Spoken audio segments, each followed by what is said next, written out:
Bismillahirrahmanirrahim. Assalamualaikum warahmatullahi wabarakatuh. Perkenalkan, nama saya Mia Tiara Jessica dari PG PAUD Karyawan 2020 akan menjelaskan tentang evaluasi program intervensi dini dan pendidikan khusus anak usia dini. Ya, yang saya bahas tentang analisis dan biaya. Nah, di sini analisis dan biaya melibatkan identifikasi dan penentuan nilai moneter dari berbagai biaya dan manfaat yang terkait dengan dua atau lebih alternatif. Nah, kemudian di sini analisis dan biaya manfaat dilakukan untuk dua tujuan. Nah, tujuan pertama yaitu menilai apakah penggunaan satu program atau kegiatan menghasilkan manfaat yang lebih besar daripada program atau kegiatan alternatif.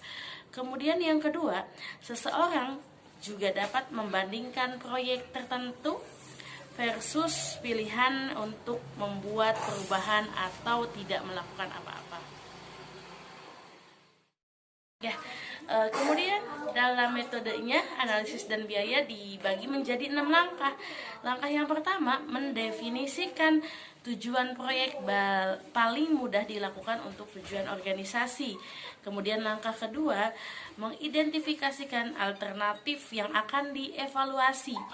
Kemudian langkah yang ketiga, untuk mempertimbangkan tidak hanya biaya manfaat yang terwujud, tetapi mempertimbangkan juga biaya yang tidak terwujud itu seperti apa.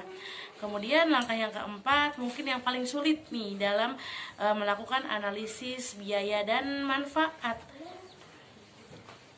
adalah estimasi dan penilaian biaya dan manfaat. Diukur nih estimasinya itu berapa.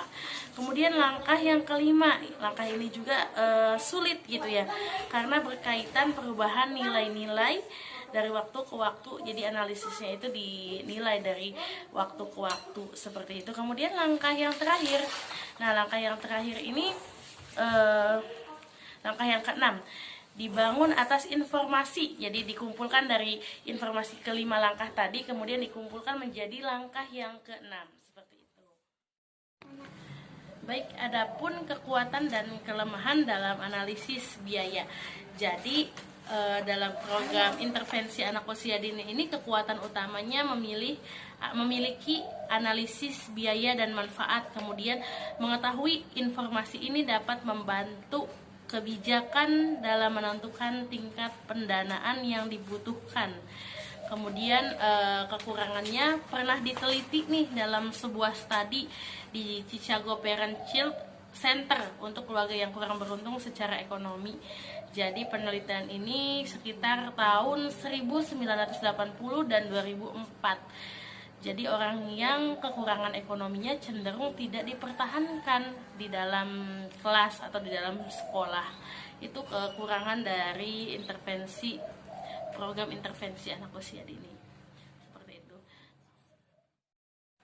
Baik, kemudian yang terakhir yaitu permasalahan lain dalam perencanaan dan pelaksanaan evaluasi intervensi dini dan program pendidikan khusus anak usia dini.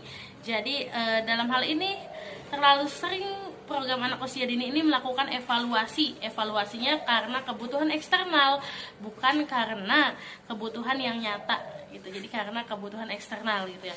Kemudian data evaluasi digunakan secara rutin untuk memandu perencanaan dan pengambilan keputusan. Kemudian penting untuk diketahui bahwa beberapa pertanyaan terpenting dalam program anak usia dini tidak dapat dijawab dengan evaluasi lokal.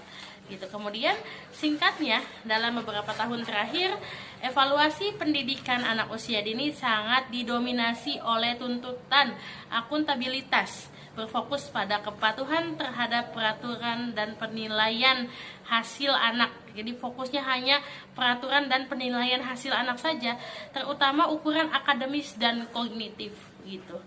Mungkin itu saja yang bisa saya sampaikan. Mohon maaf apabila banyak kekurangan. Terima kasih. Wassalamualaikum warahmatullahi wabarakatuh.